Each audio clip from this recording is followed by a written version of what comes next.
Bonsoir, ravi de vous retrouver dans ce nouveau journal sur Info TV. Voici les titres à la une de l'actualité. C'est le 23e samedi de mobilisation des Gilets jaunes. Il y avait beaucoup de monde qui était attendu, et notamment des casseurs d'après le ministre de l'Intérieur. Aujourd'hui, à Paris, il y a eu de nouvelles dégradations. On fera le point dans un instant. 5 jours après l'incendie de Notre-Dame de Paris, on fera un point sur l'enquête et sur les dons qui ont été donnés avec Théo Tornet. On fera également un point sur Bison Futé, alors que c'est les derniers départs en vacances pour la zone C qui a commencé ses congés aujourd'hui. Et puis il y aura le chiffre de la semaine ainsi que la météo. Soyez les bienvenus.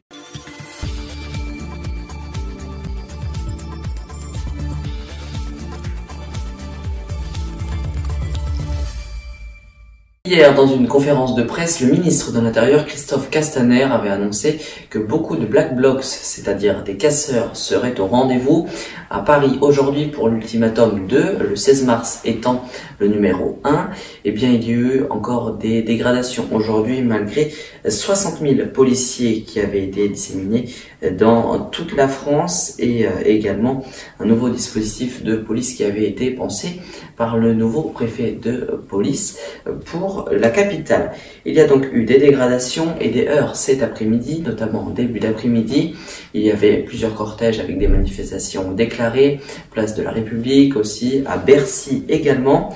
À 14 h, il y avait eu 126 interpellations et 11 062 contrôles préventifs, alors que vous voyez sur votre écran le chiffre de la participation. 5 jours après l'incendie de la cathédrale Notre-Dame de Paris, on va faire un nouveau point sur l'enquête avec Théo Tornet. Bonsoir Théo. Bonsoir Léandre. Pour le moment, la piste accidentelle est privilégiée.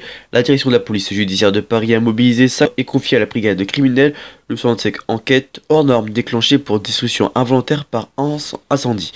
Actuellement, les enquêteurs sont entrés plusieurs fois dans la cathédrale, mais ils n'ont pas démarré les prélèvements pour la tenue du feu vert. Seule certitude, pour l'instant, le feu a démarré du centre de la toiture vers la base de la flèche. Au niveau de ce qui reste dans la cathédrale, on peut citer le 2 bœufs froids à l'extérieur du monument, le coq qui l'ornait, cabossé mais restaurable, les 3 ruches de la sacristie et les quelques 200 000 abeilles. Côté intérieur, il y a le grand orgue du 15e siècle qui est inutilisable à l'état et nécessitera une restauration. Le petit orgue situé sous la flèche a lui été fortement endommagé. La sainte couronne d'épines, 2 autres reliques, un morceau de la croix et un coup de la passion ont été sauvés. D'autres œuvres d'art sont restées intactes. En ce qui concerne le temps de la rénovation, Emmanuel Macron a annoncé mardi soir à 20 h qu'il souhaitait que la reconstruction de la cathédrale soit achevée d'ici 5 ans. À la suite de cet incident, des dons d'argent ont influé au point de créer une polémique. Comment cela est-ce possible, Théo ? Le parquet de Paris a ouvert à la suite d'une plainte de la Fondation du patrimoine vendredi 19 avril une enquête pour escroquerie en bande organisée visant des personnes ayant lancé des appels aux dons frauduleux pour la reconstruction de Notre-Dame de Paris. Selon le parquet, ces personnes procèdent par appel téléphonique ou par envoi de mail invitant les destinataires à adresser leurs dons par le biais d'un virement ou profit d'un compte bancaire dont le RIB est transmis en pièces jointes. L'enquête confiée à la brigade de la répression de la délinquance astucieuse BRDA de la préfecture de police de Paris doit permettre d'identifier les auteurs de cette escroquerie et de faire cesser ces agissements, a souligné le parquet. Seuls 4 organismes sont labellisés pour récolter le don: la Fondation de patrimoine, la Fondation de France, la Fondation Notre-Dame de Paris, gérée par l'épiscopat, et le Centre de monuments nationaux. L'élan de solidarité pour reconstruire la cathédrale atteint déjà un montant supérieur à 850 millions d'euros et pourrait dépasser le milliard. Cela représente en à peine 3 jours plus que pour les 10 plus grandes œuvres caritatives en un an. Merci Théo. Initialement prévue, l'intervention d'Emmanuel Macron lundi soir est décalée à jeudi prochain. Elle devait avoir lieu pour clôturer le grand débat national.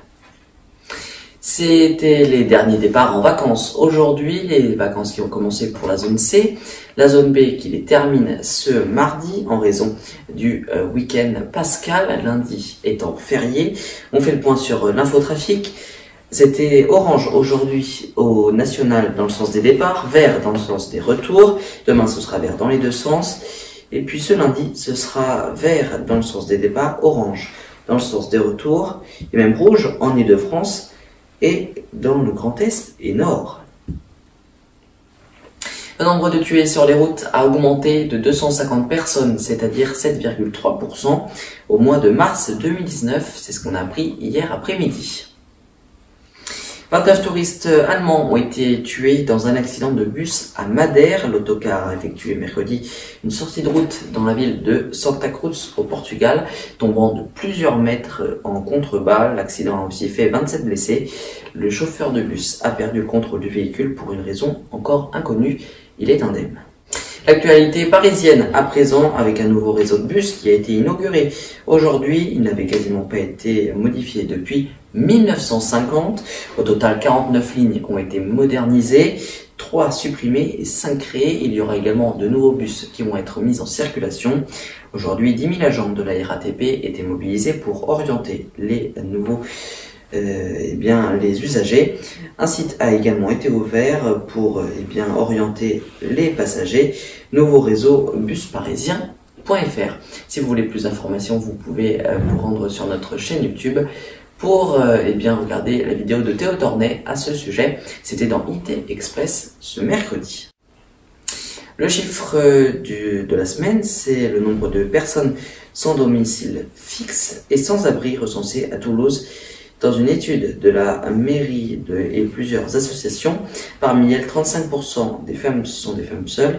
À titre de comparaison, Paris en a recensé 3641 au début du mois de février.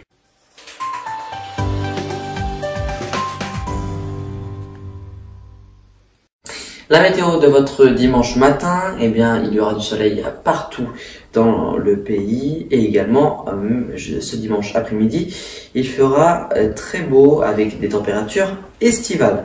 À partir de lundi, ça va un petit peu changer. Il y aura de la pluie qui va arriver sur la pointe bretonne. Et puis mardi et les autres jours, il y aura de la pluie sauf dans le nord.